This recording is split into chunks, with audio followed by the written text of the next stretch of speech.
Sabrina the Animated Series, Episode 35. Harvey says he could get Sabrina to go to a movie with him Saturday. Normally she agrees right away, and that's smarter. And eventually Sabrina wants to look like a cowgirl for a ball. Salem asks her why she's going, and she says it's because Harvey's going. They didn't need to show us the scene with Jem. Salem eventually zaps up a cowgirl outfit for her. This better not backfire on her somehow with the outfit being cursed. It looks like it is because the hat is sparkling. Why did she even want to go to the party when she didn't want to go to Jem's party in Witch Switch? People laugh at her at the ball and she looks down and says, "Oh man," and eventually someone says she got lost looking for the rodeo. It'd be easier to understand if she said it was a costume party and she dressed like some sort of Halloween monster.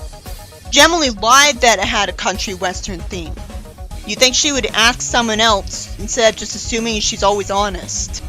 Seriously, why would she think Jem would tell her useful, honest information if she didn't have to? Of course she would only invite her to a party if she got humiliated. Jem makes a toast to embarrass Sabrina, so Sabrina uses magic to make a lobster claw grab Jem's nose, which would make everyone freak out from witchcraft because the lobster is supposed to be dead. The story's really wasting my time with either boredom or mean-spiritedness. Eventually, Jem's dad says he invested in a company that made cheese logs. And I'm supposed to assume that means it makes total sense that their funds are depleted. Wouldn't cheese logs be financially valuable too? Because people would want to buy them to eat them? Sure, they're like, you can't build things with cheese logs, but still. The plot didn't lead up to this at all. It was padding until this point. Like, if he was buying them because he thought they were logs, how would he ever not realize they were cheese? Jem falls over and has a forced line that they're too rich to be broke. What she should say is that they would still have other stocks they could sell to get more money. I get to see Jem's possessions get taken out of the house. This would only make sense if it was the result of Sabrina's spell. Eventually, Quigley talks to Sabrina happily, saying that he's got a big surprise for her. Why the hell is he happy that Jem's gonna be living with them for a while? He knows she hates her. Pretty sure the whole family knew that she hated her and why in the comic. Why does he call Jem her friend? If he's ignorant to who Jem is, he wouldn't ever think she was her friend anyways, because Jem wouldn't have introduced herself to him as her friend. Why am I supposed to think that he's someone to listen to when he lectures if he's stupider than Homer Simpson? I'm sure even Homer wouldn't think Nelson Muntz was Bart's best friend. This episode feels unreal. Quigley says Jem's only staying a week. They're bankrupt, but they think they'll only barely have any money for a week. And they hate her, that's why she's staying with someone else. And I have to assume that her uncle hates her too, so that's why she's not gonna live with him. This better be a whole episode of Jem suffering to make this a good episode. Why would Salem run away from Jem's dog scared instead of just shapeshifting him? There's been so many old Salem comics where he abused magic on dogs. Jem tells Sabrina to get her bangs. She'd just levitate them behind her. The very idea that Jem's gonna expect Sabrina to be her servant, and somehow both those witches are putting up with them. This episode is something you should skip. There's especially no value because it doesn't even have her find out she's a witch. At least I get to see Jem's dog jump into a goldfish bowl that floats. Salem uses magic to torment him, and he asks if he's gonna behave. Dogs don't speak English. And I don't know what took so long. None of Jem's dialogue is valuable. Jem tells Sabrina that she needs to learn everything about how to handle being a simple peasant. At least the episode's gonna have value in teaching the audience how to wash clothes. Jem says she always throws out her dirty clothes. So much for having strict parents. Why does the episode skip ahead after she puts the clothes in the washer? Why not show her press the buttons? The washer screws up because she put the dishes in to wash them. There's no way anybody would be that stupid. Because I'm sure she would have watched television before. It should be explained that Jem did this on purpose to mess with her. Why have this story? There's obviously no value in it unless you're a sadist. No one would ever enjoy seeing anything Gem's doing otherwise. Oh good, at least I get to see Quigley be upset that his roses died because of Gem. Sabrina says that to get rid of Gem, they need to make her rich again. Eventually, someone tells Gem that she won a huge amount of money. There's no way she'd ruin the check and say there must be 25 cents of paper here. You'd think this would send her to boarding school. I can at least assume that she's doing this to keep torturing Sabrina. Gem's dog strikes oil because of Sabrina. It's too bad Sabrina didn't think to just brainwash her uncle into wanting to adopt her. She shows appreciation for Sabrina for teaching her things. Then how is she the type to bully Sabrina? This is pathetically manipulative of the writing, making her be out of character to trick us into liking her just for this one scene where she gives Sabrina a gift when we all know she'll be back to normal in the next episode. She says she'd rather go into the limo herself as the story ends. How convenient that when Sabrina used magic to make Gem's family get rich again, the head witch didn't bitch at her. It may have been a whole story about Sabrina helping someone, but I don't care because it was Gem. And she didn't do it out of the kindness of her heart. And she took forever to use magic. This boring episode had too much focus on Gem and her annoying voice. And by that I mean any focus on her at all. And the whole time she was annoying Sabrina with her stupid behavior that would only make sense if it was on purpose. Because she was made to live with Sabrina when somehow her family went bankrupt immediately from the stock on one bad investment going down. Even though they'd just sell their other stocks. Them losing their furniture and house could make sense if they just lied to Gem and said the government was repossessing their stuff because they didn't pay taxes. I also have to just assume that the reason Gem's being told by her dad to live with Sabrina, as if he doesn't know Gem at all, is that he knows Gem would love to torture Sabrina. It's confusing on a casual watch because you'd assume he always knew that she thought Sabrina was a loser to bully. That'd be the only reason she'd ever talk about her. And it has the gall to try to manipulate you into liking Gem and thinking she became a respectable softie at the end. When the writer should know that we know the show would never change her. There's a difference between showing occasional human moments for the alpha bitch, which I applauded when Amy was like that in the 90s comic, and outright making her completely out of character and changing entirely. This episode could have had value if it taught the audience how to use a washing machine and a dishwasher and how to cook a breakfast and a lunch. It's all about teaching us moral lessons, so why not? And I'm sure being educational would be boring, but it's better to be boring in a valuable way at least. The idea of Sabrina trying to teach Gem to be respectable and independent is sweet. But I don't care since we know it's not going to stick. And since Gem was a nuisance who was mistreating her, I didn't want to care about her. I wanted an episode where she was being tormented with magic in a whole bunch of different ways.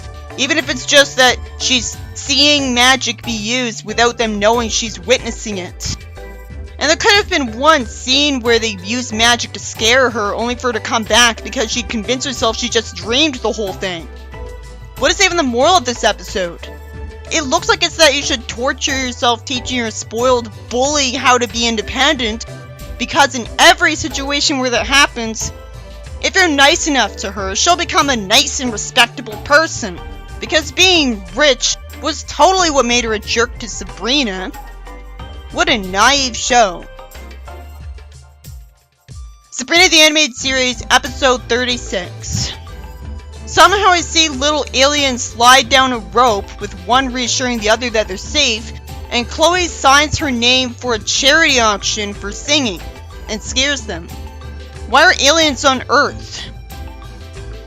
Sabrina says to Chloe that she's got a shot, and Chloe says she's been taking singing lessons since she was 6, and she hopes Sabrina won't use magic to cheat. It turns out Sabrina had been the lead in a musical, which doesn't make any sense because she's canonically terrible at singing. You know, aside from in the 70s comic. Chloe talks in a nice way, not wanting them to fight, and Sabrina says to her she still needs help with algebra. I hate the annoying voices of the aliens. Salem gets annoyed by all the noise around him. Why doesn't he just leave the room instead of telling them to shut up? He can work. Zelda says he's just playing tic-tac-toe against himself. Hilda asks him what's bugging him, and he says Hephaestus is going to visit him because he was his best friend in wizard school, and he doesn't want him to see that he was turned into a cat. So if school was compulsory for wizards centuries ago but not mortals, then it's proven that wizards are actually a lot more advanced. It's needlessly confusing to give his friend the same name as a Greek god if he's not that person.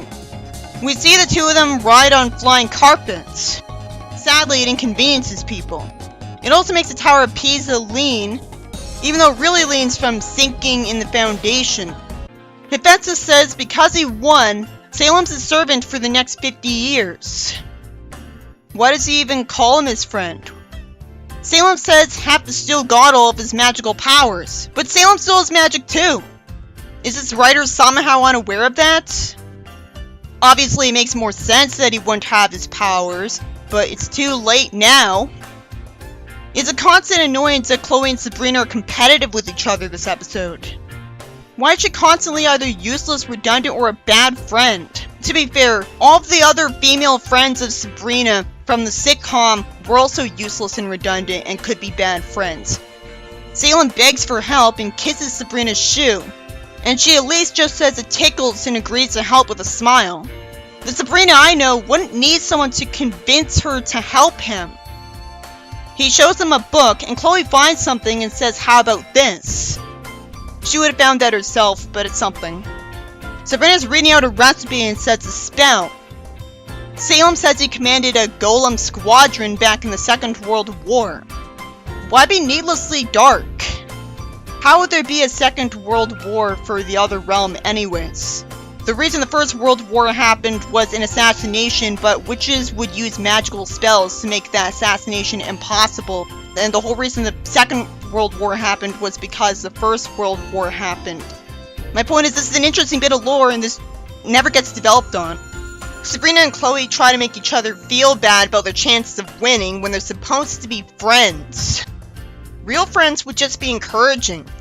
I can assume they want their friend to give up because they don't like the idea of disappointing her friend when she wins. But that should be explained. Chloe leaves the room and she meets Salem's old friend, who's annoyingly arrogant in his tone of voice.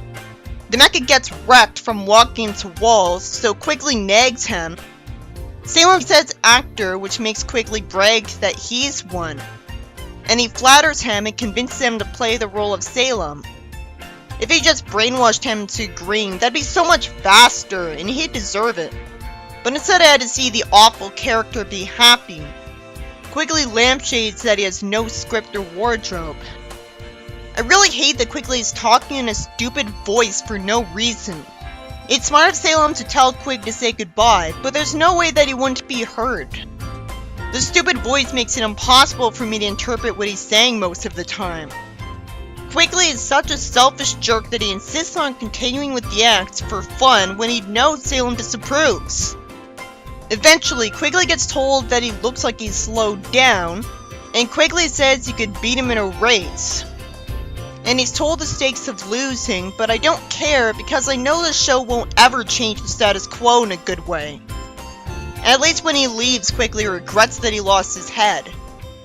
Out of nowhere, Salem tells me he's not giving up now. Sabrina says a spell to make some carpets into flying carpets. I never saw this whole audition subplot as anything but padding. Chloe can't sing. It's cringeworthy. How can she not sing if she had singing lessons? She would already know that she's bad at singing then, because someone would have told her. Why is the story tormenting us with Sabrina's falsetto, generic singing? She's told very good, but then told she needs to work on her pitch. Sabrina's embarrassed, so at least she knows she was mediocre at best. Sabrina sees Quigley scared during his race, and Hilda says Salem's pushing the flying carpets too hard. It's so out of nowhere that the ants are following them in the race, they didn't even know what happened. I have to assume they were called and told about it. either through cell phones or telepathically, just in case. Quigley wonders why the carpets won't obey him. They're Persian rugs, so they don't speak English. Why doesn't any witch in this scene point to slow down the carpets right away? And if magical artifacts only understood the specific language you were saying, rather than skipping straight to understanding what your thoughts are, regardless of a language barrier, how would any of their old magical artifacts work if they predate the English language? They somehow don't warp the people in danger to safety right away, which pads out the story. There's no reason the carpets would start unraveling from going too fast, because they're already magic, so why would they be done so badly? Eventually, Salem tells the truth to his friend. Quigley's somehow totally casual, saying that Hef's head fell off. How convenient that he didn't freak out. It turns out Hef was also transformed. How convenient for Salem. Quigley could have easily assumed that the sheer force of getting hit at a high speed would take someone's head off and freaked out anyways. And again, why is Quigley acting like Salem doesn't have magic? Sabrina eventually catches Salem, and somehow he doesn't get hurt along with her. I have to assume she casts a spell against that. Sabrina gets Salem to shake hands with his friend. Salem picks him up by the tail and threatens him, and he gets bit and decides to chase him. And we see the padding subplot get wrapped up. Sabrina tells Chloe she's her best friend and apologizes for being mean. She's told they got in, somehow. I have to assume every other auditioner sucked even worse than them. This is just so condescending. And the aliens from the start are happy about this ending. Why were they in the show if they were never going to be relevant to Sabrina? And how is the spider talking? This episode was about Salem not wanting his visiting friend to know he got turned into a cat. So he cleverly manipulates Quigley into pretending he's him. And he hates him enough that he challenges him to a carpet race that somehow starts ruining the carpets they're on because it's so fast. Even though witches can make carpets invulnerable. This episode was boring because I've already seen a few stories where Salem didn't want to admit he was made a cat, and I hate this show. But at least the plot was done differently this time. It should have explained that he's cursed, so that's impossible to turn him human. But we can easily assume that. At least the story didn't center around Sabrina. But it still sucks because it forced magic to backfire because the carpets start apparently unraveling. Magic backfiring alone didn't ruin Sabrina's stories before the animated series, but this show is boring with a terrible foundation, and I've gotten extremely sick of magic being demonized every episode. The plot up to the climax was fine, but magic had to backfire to force Salem into a situation where he had to tell the truth, just because in this episode he can't use magic as a cat. I guess the moral is, if your old friend visits you, you should tell them everything embarrassing that happened to you in the past that they would have figured out on their own eventually. Why? I don't even need to mock that. The other moral is good, don't be competitive with friends.